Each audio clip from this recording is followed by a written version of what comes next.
Free, but still fighting. Outspoken critic of Russian President Vladimir Putin and international investor Bill Browder was arrested yesterday and then released in Spain. The international investor was taken into custody on a Russian Interpol arrest warrant, and he live tweeted the entire ordeal until he was freed, saying this: "Good news, Spanish National Police just released me after Interpol General Secretary in Lyon advised them not to honor the new Russian Interpol Red Notice. This is the 6th time that Russia has abused Interpol in my case." Browder claims he has been a target of the Russian government for shining a light on a multi-million-dollar corruption scheme allegedly involving Vladimir Putin. Joining me right now is himself, Bill Browder. He's the CEO of Hermitage Capital.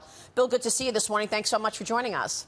Great to be here. And, you know, Bill, you and I go back many years, and for many years we have been talking about what has taken place in Russia and really what has happened to you over the years. We'll get back to the history in a minute, but tell us yesterday what happened, Bill. Well, I was in Spain yesterday to meet with the senior anti-corruption prosecutor in Spain because we found money connected to the murder of my lawyer, Sergei Magnitsky, coming into Spain, and I was going to provide him evidence. So I was in Spain for that meeting. At 9:40 a.m. in the morning, 2 police officers from the Spanish National Police knocked on my hotel door. They asked for my identification. I showed it to them. They confirmed that I was who they were looking for, and they said, "Mr. Browder, you're under arrest." They then took me to the police station in the back of a police car with the sirens blazing and the blue lights on. I get to the police station. I'm being processed in the police station. They then make some inquiries to Interpol to let them know that I had been arrested. And it was at that point that somebody senior at Interpol intervened and said, "Wait a second, we can't arrest this guy. This guy is being targeted by Putin. This is a politically motivated arrest warrant," and they canceled it. And so I was let go about 90 minutes into this whole ordeal, and I was able to come back to London without any trouble.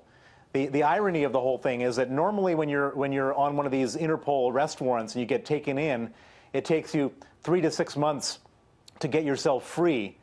Because I live tweeted it, the whole thing was resolved within 2 hours. Well, you did the right thing, obviously. Shine a light on it and show everybody what's going on, and that obviously helped you. Some people may not have that opportunity to do that, but you obviously have been targeted for many years. I want to remind viewers of the Magnitsky Act, but before that, take us back, Bill. You were at one point the leading investor in Russia. Your Hermitage Capital was the leading investor in Russia. You were traveling to Moscow. What happened when you got to the border and they said to you, "You cannot come here, you have to go home"? Tell us what happened.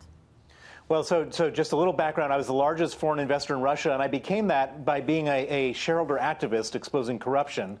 That obviously upset the powers that be. And referring to that incident, this was in 2005, November 13th, 2005. I was flying back to Russia after living there for 10 years, going through passport control. And instead of processing my passport, 4 heavily armed border guards grabbed me, frog marched me down to the basement of the airport, put me in the detention cell, kept me there for 15 hours, and then the next day put me on an Aeroflot flight back to London and declared me a threat to national security.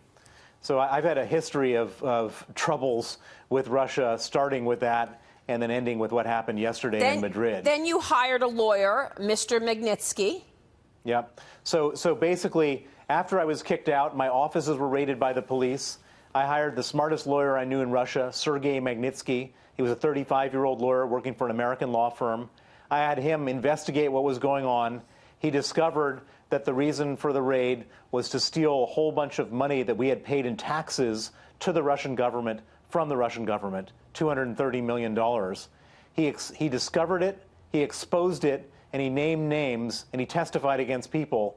And some of the people he testified against, about 5 weeks after his testimony, came to his home on the 24th of November, 2008, arrested him, put him in pretrial detention, and he was then tortured for 358 days in detention until he was killed at the age of 37 on November 16, 2009.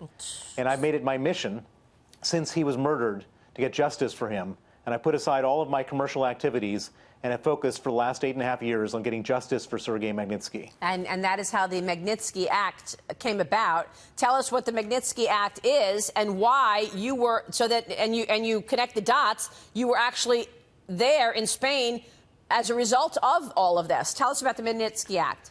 So the Magnitsky Act is basically that Vladimir Putin wasn't going to give us any justice in Russia. And so we said, how do we get justice outside of Russia? And we said that these guys did it for money. They did it for $230 million. They killed Sergei for $230 million. And those people don't keep that money in Russia. They keep it in the West.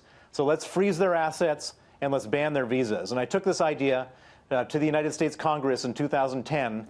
And in 2012, the Magnitsky Act was passed, bipartisan, 92-4 in the Senate, right. 89% of the House of Representatives. It's now rolled out across the world. There are 7 countries, including the UK, where I sit right now. Last week, I was in Spain working on the Magnitsky Justice Campaign yesterday, which is when I was arrested. And this was the 6th Interpol arrest warrant that Russia has issued for me in retaliation for my justice campaign. This is just an incredible story. We're showing your tweet right now, Bill, when you wrote it, when you were sitting in the back of the Spanish police car going to the police station. By the way, on the same day of your arrest, there were reports of the alleged murder of another Kremlin critic, the Russian journalist. Then appeared at a news conference to explain that, in fact, he was alive, that with the help of the Ukrainian authorities, he faked his death so that he could catch the Russian forces that were really plotting to kill him. So your reaction to that, and also, Bill, what are you going to do? You're obviously still a target of Vladimir Putin. So let me talk about Arkady Babchenko, Real and then quick, let me talk about myself. So the guy who was supposedly killed, I was heartbroken that another Putin critic had been killed when I learned about that on Tuesday night. And so I was completely uplifted to learn that he was still alive and he hadn't been killed. And contrary to what a lot of people are saying, I think that anything that they did, that the Ukrainians did to catch the people who were going to kill him is a big success. They flushed them out. They found the contract killers and they arrested them. And so instead of having one more Putin critic dead, instead we have a potential murderer of a Putin critic in jail. That's a big success. Well, it's a big as far success. As me, what are you going to do, Bill? I'm going to carry on with my head held high in this campaign for justice. You're going to carry on, but you may be arrested. You may be, thrown in jail if you go back to Moscow. Are you going to go? Are you planning on going back to Moscow? If I go back to Moscow, I will spend 18 years in jail. I've been sentenced to 18 years in absentia in a Russian prison on bogus charges from Vladimir Putin. So what happens if they try to catch you somewhere else? Well, I've got to be careful where I travel to. I only go to countries that have a rule of law. Spain is an example. Spain, they were trying to abuse the Spanish system in Interpol. 2 hours later, I was free. So I got out. There's a lot of countries I won't travel to. I won't go to Turkey. I won't go to Dubai. I won't go to Thailand because those are countries that don't have proper rule of law. But in countries that have good rule of law, I think I'm reasonably protected. Are you okay? Did they hurt you in any way in jail, Bill? No, not at all. They were very, I wasn't happy with them treating me like a criminal, but they were all very gentle and professional in their arrest. All right, Bill, we'll leave it there. Great to have you on the program. We're happy you're safe. Bill Browder, thank you. Thank you.